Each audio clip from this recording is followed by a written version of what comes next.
Estamos iniciando o programa Evidências, sempre em busca de fatos que comprovam a veracidade da Bíblia Sagrada. E eu quero deixar aqui o nosso e-mail para que você entre em contato conosco.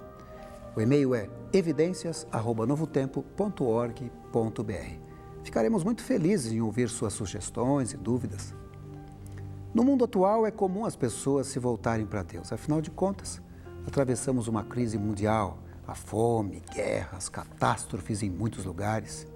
E em nosso mundo globalizado, o que afeta um, afeta outros. Mas enquanto muitos se voltam para Deus, outros negam a sua existência e acham possível provar que Deus é apenas um mito, uma invenção humana. Afinal de contas, Deus existe ou não? O que os cientistas dizem sobre a existência de Deus? Esse é o tema do programa de hoje. Dr. Rodrigo Silva, doutor em Novo Testamento pela Pontifícia Faculdade Nossa Senhora de Assunção, em São Paulo, e especialista em arqueologia pela Universidade Hebraica de Jerusalém, curador adjunto do Museu Arqueológico Paulo Borck, localizado no Centro Universitário Adventista de São Paulo, em Engenheiro Coelho, fala sobre esse assunto que hoje aparece constantemente na mídia atual. Dr. Rodrigo, afinal de contas, Deus realmente existe? Será que existem evidências que comprovam sua existência? Começa agora o seu programa Evidências.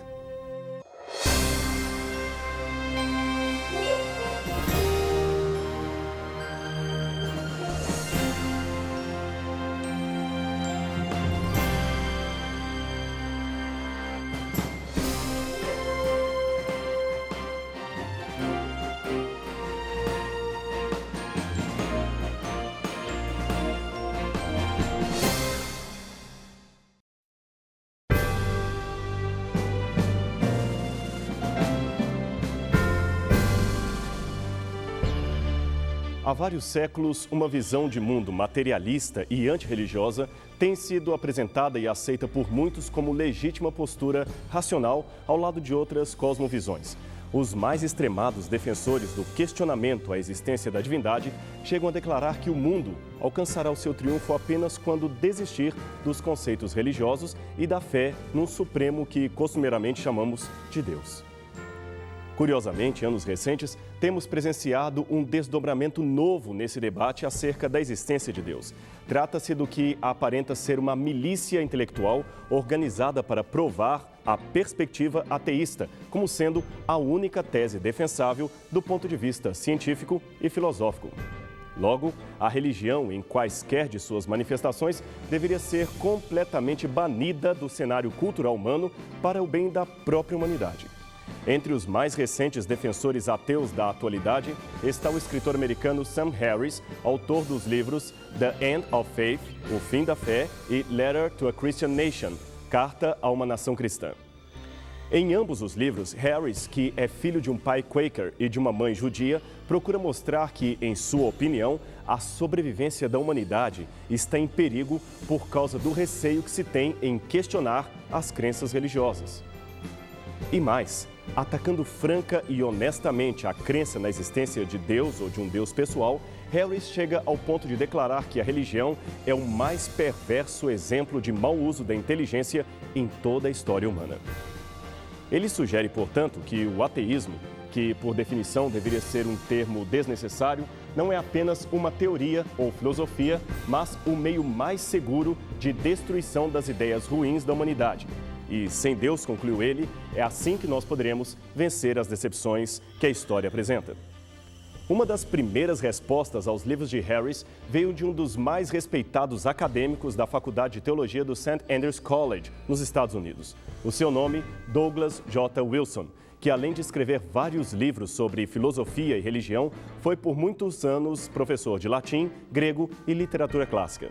Seu mais recente compêndio, Letter from a Christian Citizen, Carta de um Cidadão Cristão, oferece uma interessante análise crítica dos argumentos de Harris.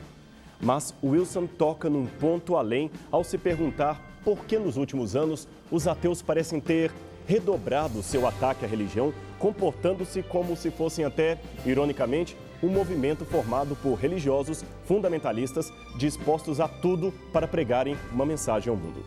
Até convenções anuais estão sendo organizadas por entidades jurídicas de promoção do ceticismo. Como qualquer congresso religioso, estes encontros oferecem palestras, livros e até souvenirs como camisetas, bottoms, mochilas e tudo mais para promover a causa ateísta no mundo ocidental. A conclusão que Wilson tira de tudo isto é que, por muitos anos, o ateísmo tem sido um adversário dos teístas cristãos, mas, até então, os ateus haviam concluído que a fé cristã não passava de uma superstição limitada e que não poderia ser prejudicial, ou seja, ela poderia ser tolerada, pois não ofereceria risco nenhum ao materialismo racionalista. Eles ainda sugeririam que a religiosidade iria diminuir até desaparecer no futuro próximo da humanidade. Contudo, as estatísticas hoje comprovam o erro do seu prognóstico. A religião continua em alta no século XXI e, principalmente agora, com o advento de um neoconservadorismo entre cristãos evangélicos e católicos nos Estados Unidos. Os ateus se sentiram, portanto, ameaçados e começaram, através de um comportamento bastante apologético, a combater a religiosidade, mostrando, aliás, que longe de ser um movimento pequeno ou enfraquecido, a fé ainda pode incomodar muita gente que jurava que ela, a esta altura do desenvolvimento racional e tecnológico, já estaria banida da raça humana. A mídia, é claro, tem nos últimos anos exercido um papel fundamental ao divulgar entusiasticamente o ideário secularista. O questionamento à existência de Deus e aos valores religiosos apresenta uma quebra tão grande da tradição humana que muitos jornalistas viram aí uma oportunidade de marketing e divulgação de imagens. O povo, conforme a conclusão de um publicitário, parece se interessar por notícias que tragam a quebra de um paradigma e, quanto mais sensacionalista for a matéria, mais ela venderá. Foi talvez desta maneira que alguns conceitos acerca de Deus, que antes ficavam restritos ao debate acadêmico, tornaram-se familiares ao povo mais amplo, que muitas vezes recebe a informação de maneira mutilada, unilateral ou desprovida de um arcabouço filosófico que contextualize o seu conteúdo. E, infelizmente, é desta maneira que a bandeira do ateísmo tem sido levantada nos últimos tempos. E em se apresentando o rol dos debatedores, não poderíamos deixar de mencionar outros companheiros da tribuna de Harris que também engrossam a lista dos mais famosos apologistas ateus da atualidade. Para começar, temos o biólogo inglês Richard Dawkins, inimigo declarado das religiões e autor do conhecido livro Deus, um Delírio, publicado em vários idiomas. A seguir vem o jornalista também inglês Christopher Hitchens, com sua obra ironicamente intitulada Deus não é grande. E, finalmente, o filósofo francês Michel Onfray, autor de vários tratados ou manifestos antirreligiosos, inclusive um específico de ateologia.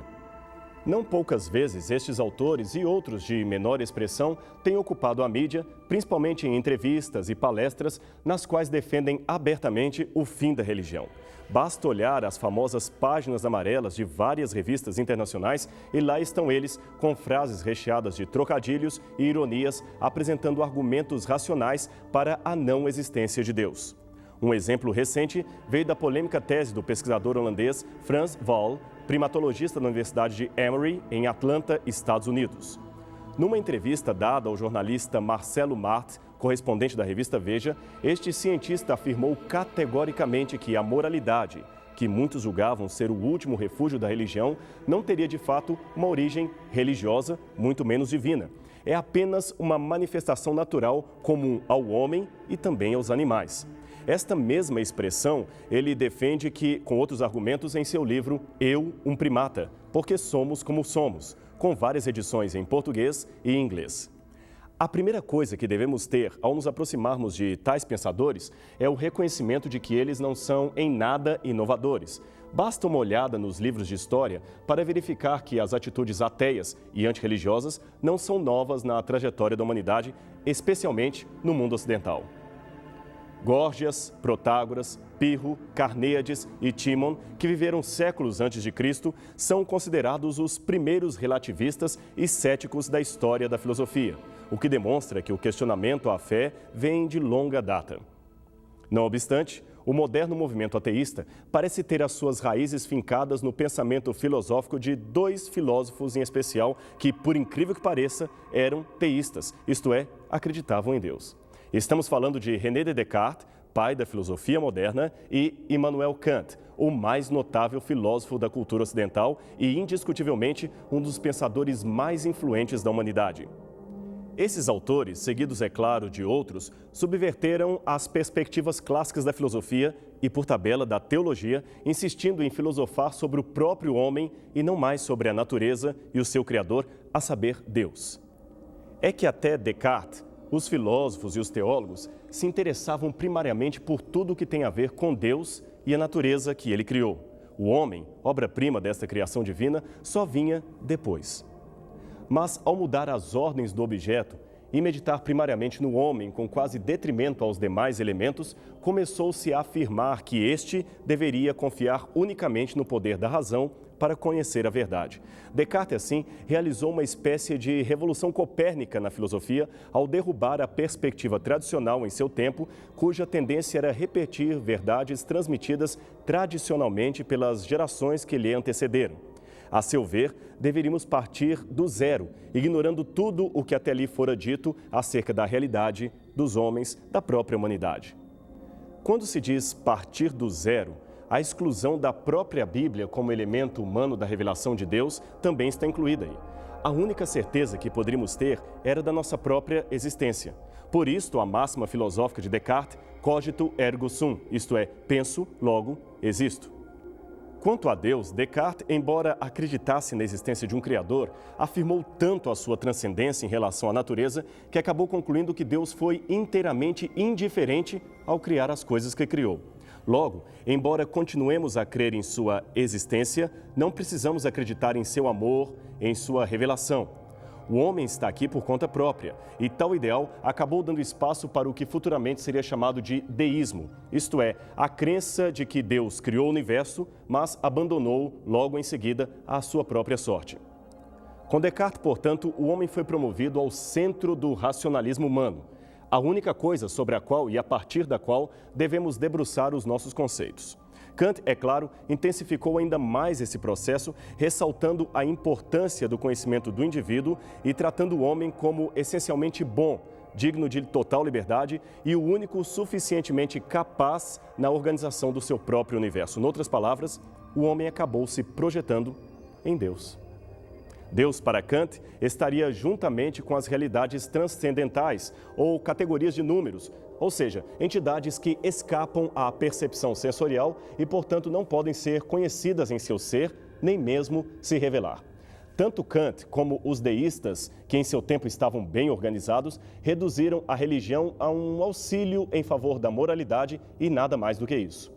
Bem, Descartes morreu em 1650 e Kant em 1804.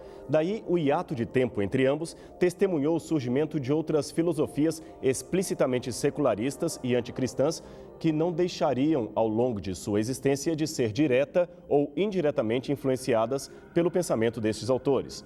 Dentre estas correntes temos, principalmente, Thomas Hobbes, um filósofo empirista e teórico político que demarcou o início do materialismo moderno.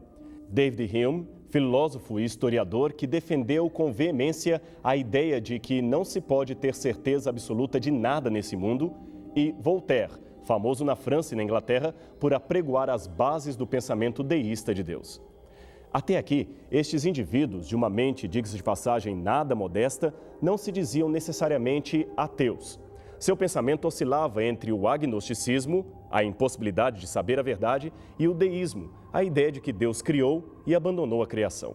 Mas esta suposta crença na existência de uma divindade não os impedia de apresentar a sua revolta contra o Deus que lhes trouxe à existência, ou pelo menos contra o Deus pregado pelos teólogos.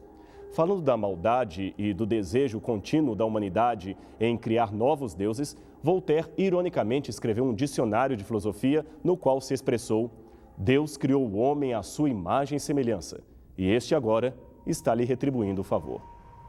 Finalmente, um destes pensadores que se tornou famoso na primeira metade do século XIX, afirmou-se abertamente não como agnóstico ou deísta, mas sim como um convicto ateu. Seu nome era Arthur Schopenhauer, um filósofo alemão da corrente irracionalista, conhecido especialmente pelo seu pessimismo em relação à vida e à história humana.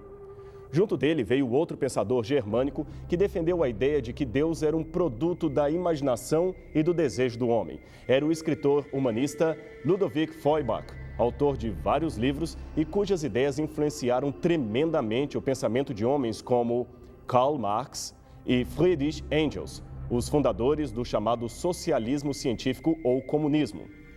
Para fechar este resumo histórico, não poderíamos deixar de fora a menção de 3 outros pensadores que exerceram uma poderosa influência antirreligiosa a partir do século XIX, tornando-se ícones da cultura contemporânea. Bem, são eles Charles Darwin, naturalista inglês que propôs o evolucionismo como alternativa radical à doutrina bíblica da criação, Friedrich Nietzsche, que anunciou a morte filosófica de Deus, e, finalmente, Sigmund Freud, o pai da psicanálise, que também entendeu Deus como uma projeção do ego infantil humano e não uma realidade pessoal no universo. Falando da religiosidade como sendo uma ilusão infantil a ser superada, Freud ironizava a teologia com frases como "deixemos o céu para os anjos e os pardais", isto é, cuidemos daquilo que realmente interessa, o ser humano. A lista que se segue depois disso fica até difícil de ser elencada, mas pelo menos 2 últimos nomes merecem ser mencionados. O primeiro é de Bertrand Russell, Prêmio Nobel da Literatura em 1950 e opositor ferrenho das influências religiosas sobre o homem. Já o segundo seria o filósofo Jean-Paul Sartre, morto em 1980, que disse que se Deus existisse, o homem não era nada, mas se o homem existe, então Deus é um mito. Sartre foi um ícone filosófico do século XX.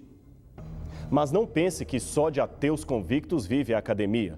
Antes de falar da lista de pensadores que ainda mantêm firme a sua crença em Deus, vamos mencionar alguns ex-ateus que já não se mostram tão convictos assim do seu ateísmo. E por que não começar com um dos mais proeminentes filósofos ateus do século XX? O inglês Anthony Flew, que escreveu vários livros em defesa do ateísmo. Este, por exemplo, intitulado Deus e a Filosofia, foi um best-seller que se transformou numa verdadeira bíblia dos ateus, pois versava sobre a divindade e a filosofia desde uma perspectiva ateísta. Na primeira edição do livro, publicado pela primeira vez em 1966, Flew argumentava com tremendo racionalismo a premissa de que a filosofia e a lógica desaprovariam qualquer possibilidade para a existência de um Deus. Mas se você comprar uma edição mais recente do mesmo livro de Flew, notará que o autor escreveu um novo prefácio onde desfaz as suas considerações anteriores. O que teria ocorrido? É que entre uma e outra edição do livro Deus e a Filosofia, o acadêmico inglês participou de alguns debates com teólogos e cientistas cristãos e acabou percebendo a força do argumento teísta para a formação do universo.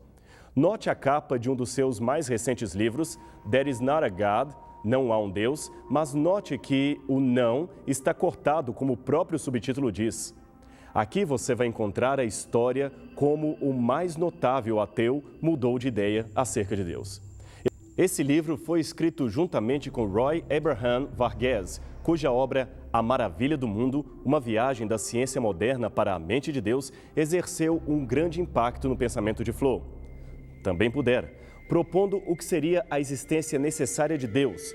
Para justificar a própria existência do universo planejado, Varghese cercou de bons argumentos a obra que produzira. Este, aliás, foi sempre o seu feitio, capacidade clara de argumentação em todos os livros que escreveu. Num deles, por exemplo, intitulado Cosmos, Bios e Theos, ele e seu coautor, Henry Margenot, fizeram um magnífico trabalho. Juntos, eles apresentaram o depoimento de nada mais, nada menos que 60 cientistas mundialmente reconhecidos em sua área de atuação, sendo 24 deles ganhadores do Prêmio Nobel. Todos esses, sem nenhuma exceção, afirmaram-se piedosamente crentes em Deus. Para ser honestos, devemos afirmar que Anthony Flew não se converteu ainda à visão de Deus trazida pela Bíblia. Ele prefere falar no Deus de Aristóteles, que criou o universo, mas que não sabemos o bastante a respeito dele. Seja como for, de ateu a crente na existência de um Deus criador, Flew deu um grande salto idealístico que chocou seus ex-companheiros de tribuna ateística.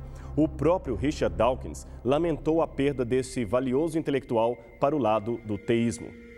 Aliás, numa entrevista concedida à revista acadêmica Philosophy Now, Flew declarou o seguinte: Parece-me agora que os resultados de mais de 50 anos de pesquisa sobre o DNA têm provido elementos para um enorme argumento a favor do design, isto é, da existência de um ser superior que fez o universo.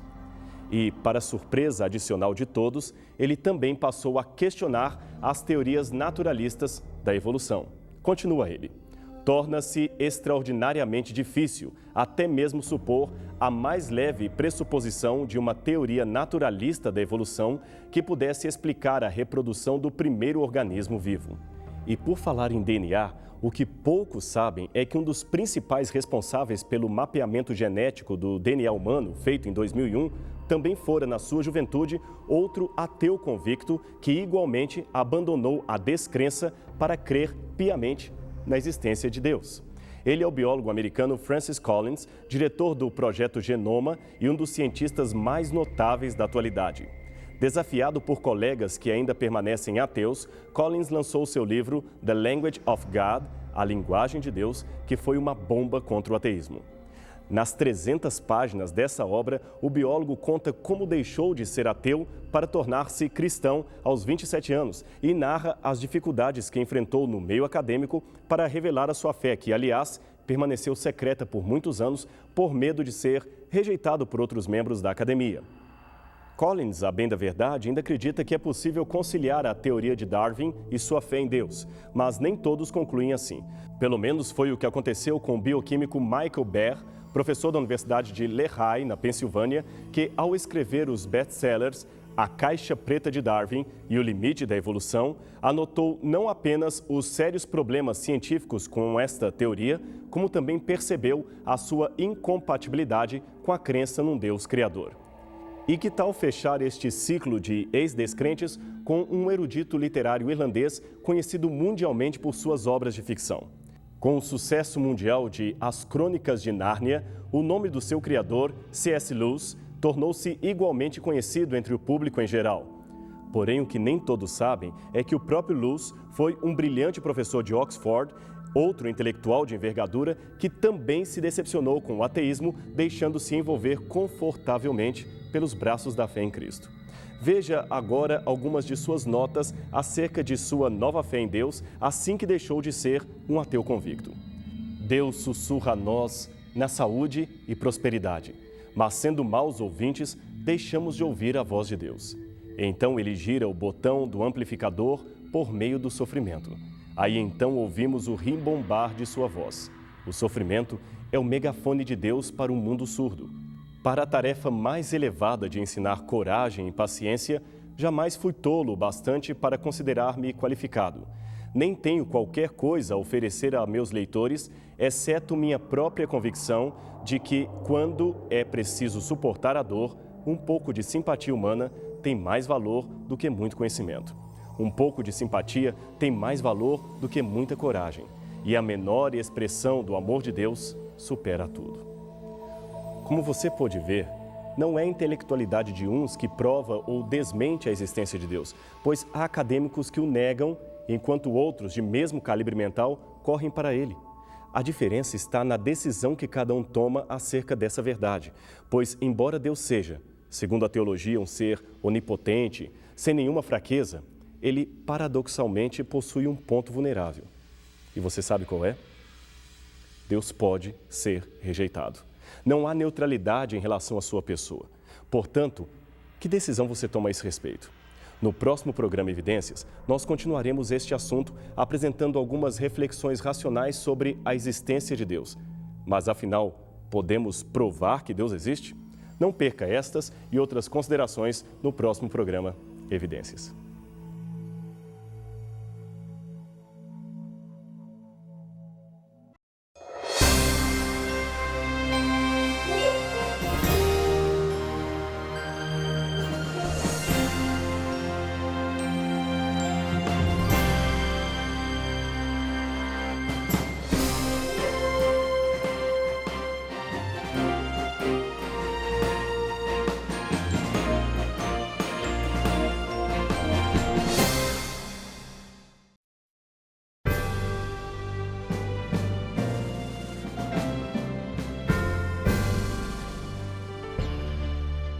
No programa Evidências anterior, você acompanhou o breve resumo histórico e filosófico das raízes do moderno movimento ateísta.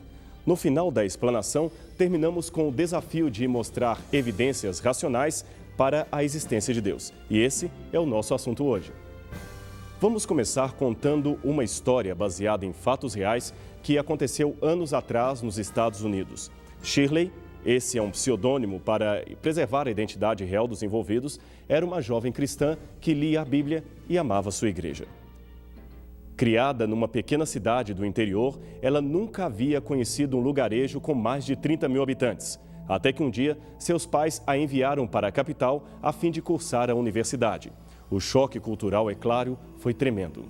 Shirley logo percebeu que suas convicções religiosas não eram tão óbvias para a maioria que a cercava. Na sua igreja interiorana, bastava um texto bíblico para afirmar uma ideia e já se tinha o bastante para silenciar qualquer contra-argumento. Mas nesse novo mundo, as coisas eram diferentes. A ligeira menção da palavra Bíblia já era motivo de deboche e discriminação entre os estudantes. Seu professor mais admirado, um PhD pela Universidade de Oxford, era ateu e parecia ter argumentações mais sólidas que os sermões que ela ouvira na infância. Shirley amava os seus pais e não podia negar uma convicção de fé tantos anos acalentada. Entretanto, sua nova intelectualidade não encontrava respostas claras e racionais para muitas das perguntas que surgiam. Até que um dia, algo terrível aconteceu. Shirley suicidou-se. Seu corpo foi encontrado próximo a uma árvore que ficava no prado da escola. Junto dela havia uma rosa e um exemplar do livro E o Vento Levou. Junto também havia o vidro de veneno que ela usou para ceifar a própria vida. Dentro do livro havia um bilhete com as seguintes palavras: Eu realmente tive que fazer isso. Não posso mais enfrentar essa vida. Quando eu cheguei à universidade, tinha fé em Deus e era feliz, mas a universidade roubou a minha fé e eu não posso mais enfrentar suas perplexidades e incertezas. Quando acharem o meu corpo, notifiquem aos meus pais e diga para eles que sinto muito por ter lhes causado ainda mais esta dor.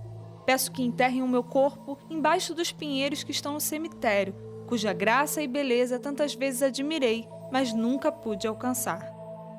É impossível saber em detalhes que dúvidas ou conflitos passaram na cabeça daquela garota.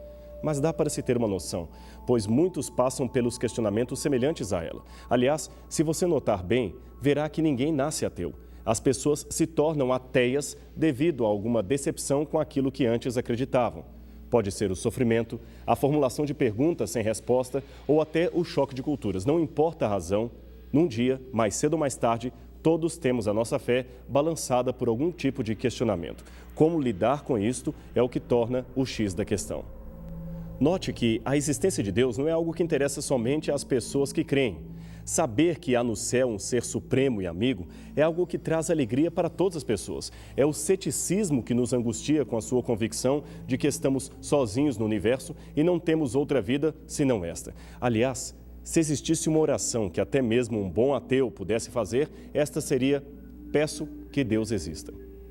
Seja como for, o fato é que hoje as pessoas fogem da religião institucionalizada, mesmo aquelas que ainda também mantêm algum tipo de fé num ser superior, preferem caminhos espiritualistas alternativos que não exigem demasiado comprometimento nem sejam modulados por crenças doutrinárias.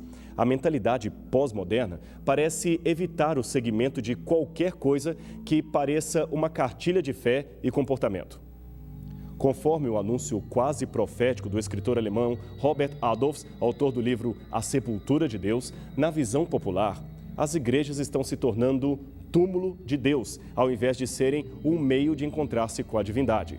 Aliás, já na virada do século XIX para o século XX, Friedrich Nietzsche expressava o mesmo conceito ao declarar: o que são estas igrejas de hoje, senão sepulcros ou túmulos de Deus? De fato, parece que é tremendamente dizer-se cristão, crente ou religioso nos dias de hoje. O motivo parece ser óbvio. Religião tornou-se para muitos sinônimo de cultura para velhos, alienados ao prazer ou também para pessoas desesperadas em busca de auxílio psicológico, muitas das quais se iludem com seitas e promessas de salvação num imenso comércio espiritual que não deixa de ser estarrecedor. O Dr. Franz Xaver Kaufmann, professor emérito de Sociologia da Universidade de Münster, na Alemanha, esboçou em 3 teses as condições do ser e do tornar-se cristão na sociedade atual. Primeiro, é tremendamente difícil tornar-se cristão nessa cultura moderna. Segundo, é difícil viver e agir como cristão sob as premissas dessa cultura moderna. E terceiro, se alguém, pois, tenta efetivamente tornar válido o seu ser cristão, ele mesmo torna difícil a convivência normal no meio ambiente comum. Com esse quadro em mente, não é difícil lembrar o desespero de pessoas como Shirley e se perguntar: será realmente este o fim da fé cristã? Vale a pena acreditar em Deus? A indagação não é nova. Ela já era formulada no passado por alguns que preferiram seguir o rumo da fé ao lugar do rumo da descrença. É o caso, por exemplo, do filósofo e cientista do século XVII, Gottfried Wilhelm Leibniz, que teve uma atitude bem diferente daquela de Shirley.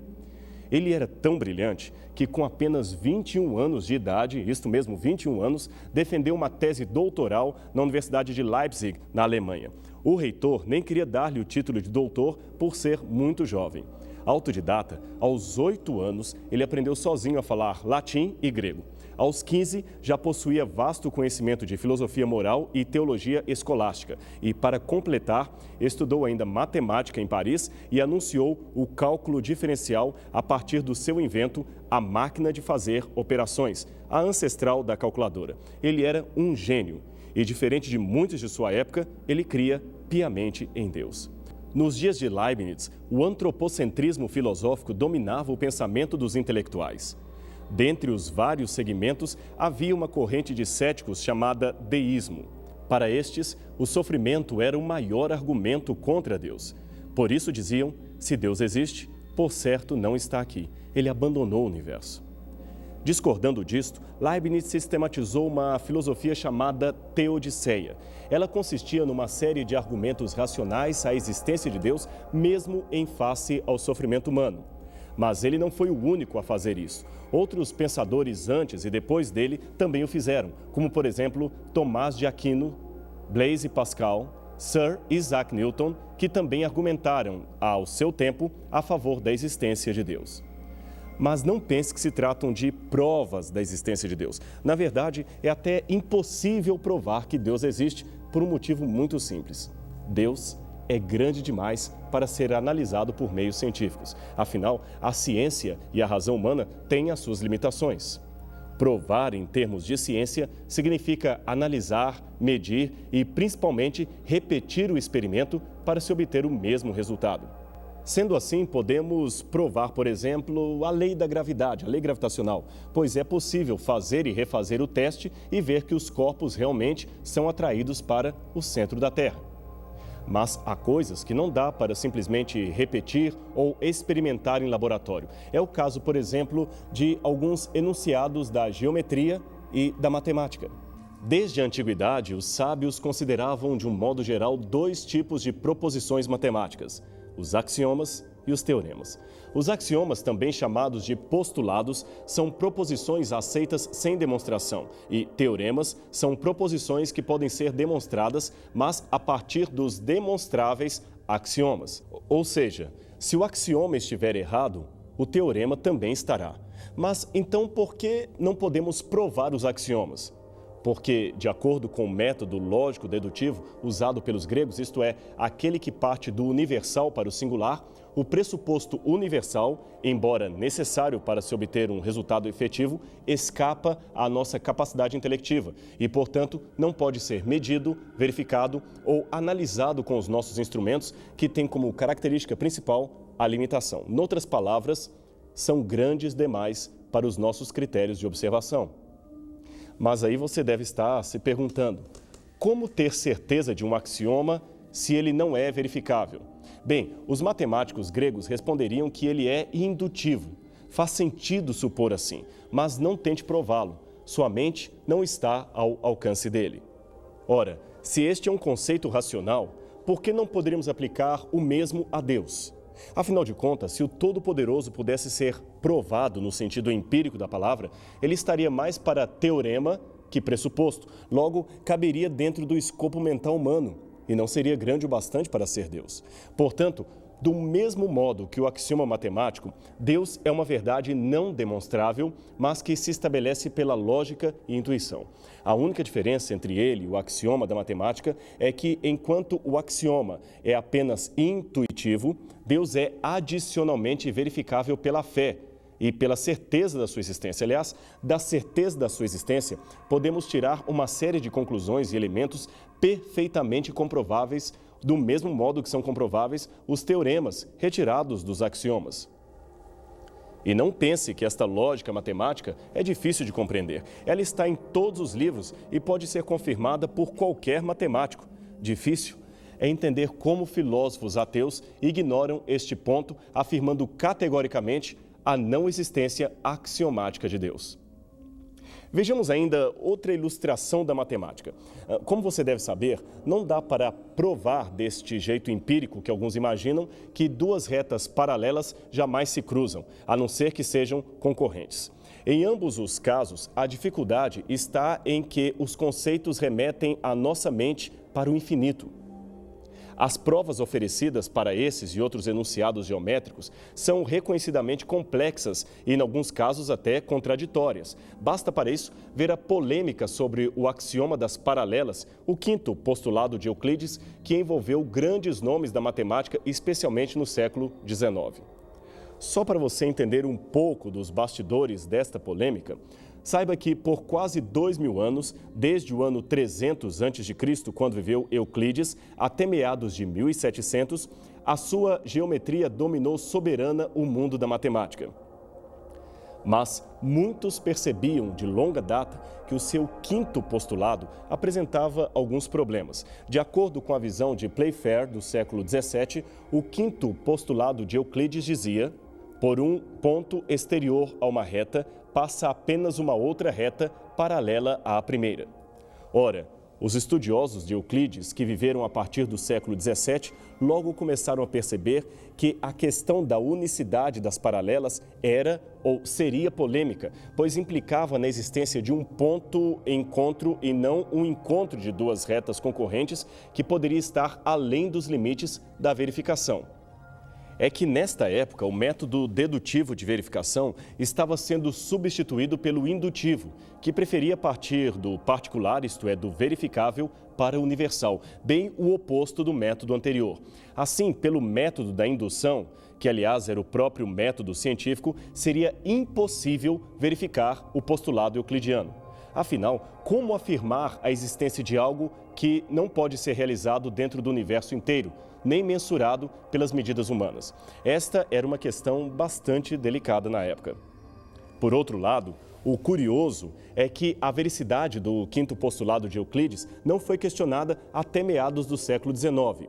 Era claro que duas retas ligeiramente concorrentes acabariam se encontrando em algum ponto teórico e as exatamente paralelas não. Mas a verificação disto não era algo tão simples assim. Aliás, veja este trecho de uma carta escrita em 1817 por um dos mais renomados debatedores da época, o físico e matemático alemão Johann Carl Friedrich Gauss. Estou cada vez mais convencido de que não se pode demonstrar pelo simples raciocínio a necessidade da geometria euclidiana. É possível que no futuro possamos ter ideias sobre a natureza do espaço que hoje nos são inacessíveis. Finalmente, em 1832 e depois em 1840, dois matemáticos, trabalhando de modo independente e até quase secreto, propuseram uma solução radical para o dilema. Um deles era o estudioso húngaro Bolyai Farkas e o segundo, o geômetra russo Nicolas Ivanovich Lobachevsky. Ambos resolveram tentar a única via que restava: construir uma geometria que aceitava todos os axiomas de Euclides, menos o quinto, que falava das paralelas.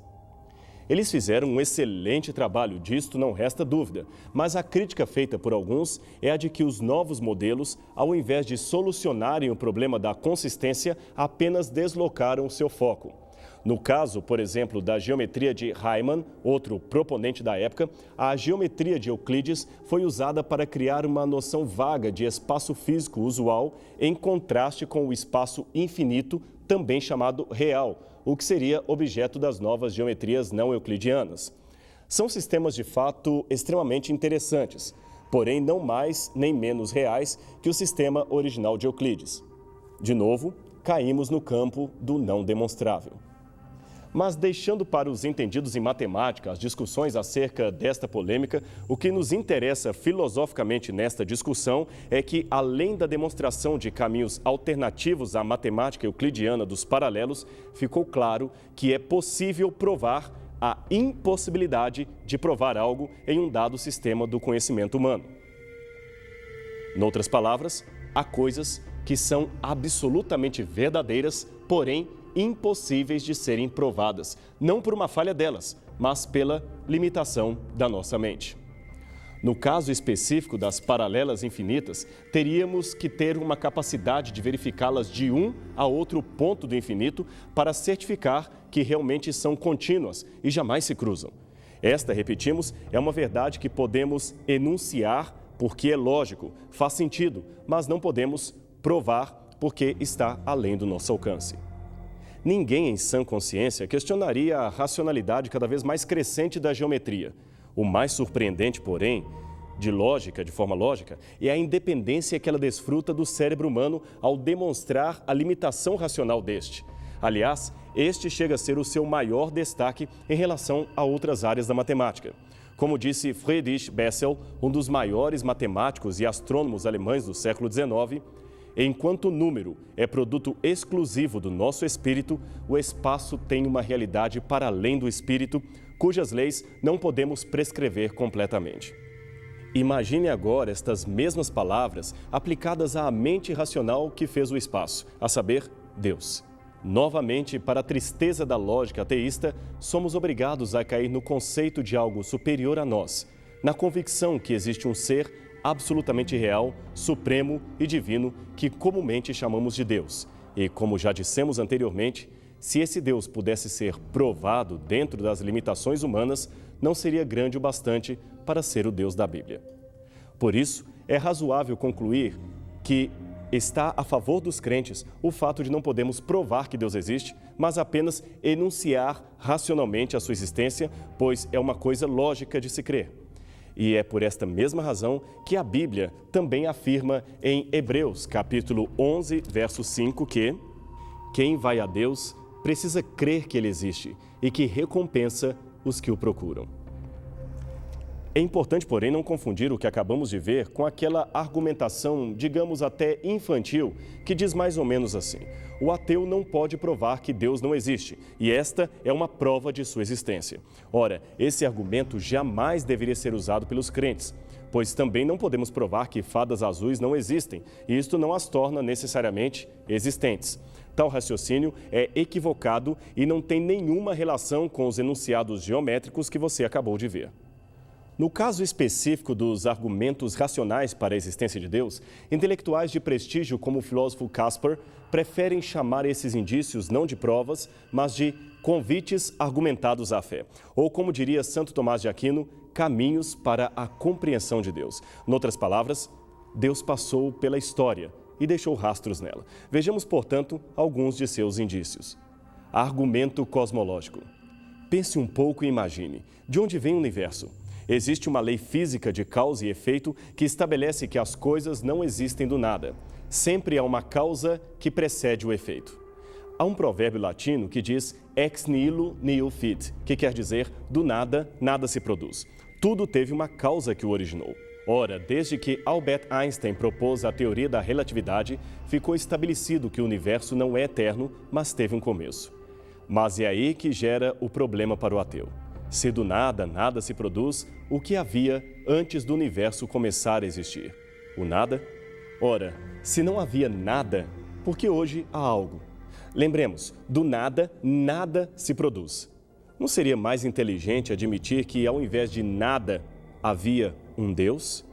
Alguém, certa vez, tentando contra-argumentar esta ideia, perguntou: e se Deus foi originado por outro ser que viveu antes dele? A resposta é simples. Então este outro é que seria Deus, pois o segundo seria, como nós, apenas uma criatura dele. Não tem saída. Ou acreditamos num Deus eterno que criou tudo e não foi criado por nada, a causa primeira, ou caímos no retrocesso infinito. Portanto, a existência de um Deus eterno, sem começo nem fim, é necessária para explicar a própria existência do universo. Argumento do movimento. Graças à sistematização teórica do astrônomo belga Georges Lemaitre, sabe-se que o universo, longe de estar estagnado, encontra-se em expansão. Ele está se expandindo como uma bola de gás. Assim, em termos físicos, podemos dizer que o universo está em constante movimento. Contudo, a mesma física estabelece que nenhum movimento se dá sem uma causa que o impulsione. Se vemos, por exemplo, uma bola rolando, automaticamente deduzimos que alguém provocou aquilo, pois a bola não movimentaria sozinha de um canto para outro sem uma ação externa. Logo, se o universo um dia entrou em movimento, algo foi responsável por esse movimento. E por que não crer que esse algo poderia ser uma pessoa, no caso, Deus? Argumento do design inteligente.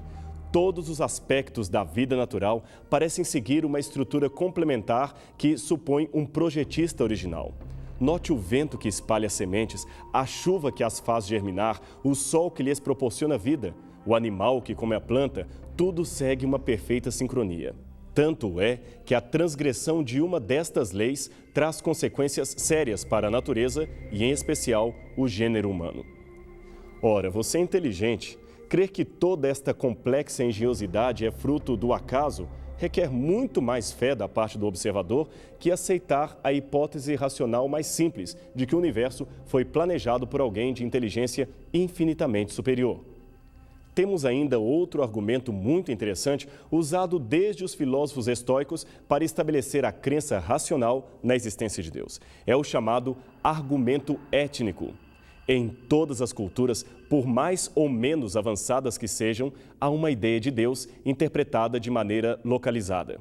Não existe nenhum povo do mundo inteiro que seja inteiramente sem religião. Todas as tribos já contatadas, todos os povos antigos cujos registros chegaram até nós, tinham uma ideia de Deus e religião implantada em sua cultura. Agora, cabe a pergunta: quem espalhou pelos povos a noção de divindade? Isso nos faz concluir que a tradição a respeito da existência de Deus é, no mínimo, tão antiga quanto a própria raça humana, desde os seus primórdios, adotando costumes de adorar religiosamente um ser superior aos homens. Mas o ser humano não é apenas razão. A emotividade também é algo fundamental no nosso ser. Sendo assim, as nossas emoções também poderiam ser um argumento da existência de Deus? Claro que sim. Trata-se do argumento psicológico.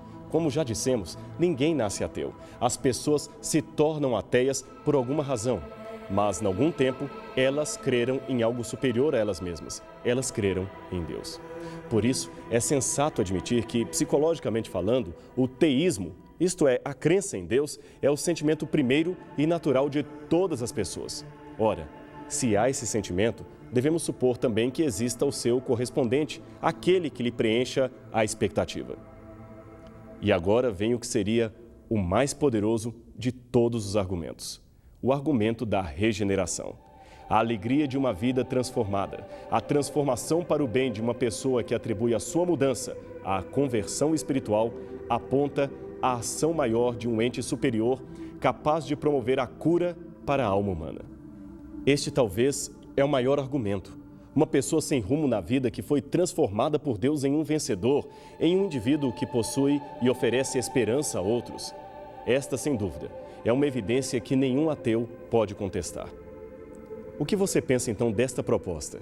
Deixar o Espírito Santo transformar todos os dias da sua vida, tornando-o um vitorioso em Cristo Jesus. Já pensou que oportunidade mágica? Você que agora está nos assistindo poderá ser o principal argumento a favor da existência de Deus. Portanto, tome hoje uma decisão. Afinal de contas, está nas suas mãos.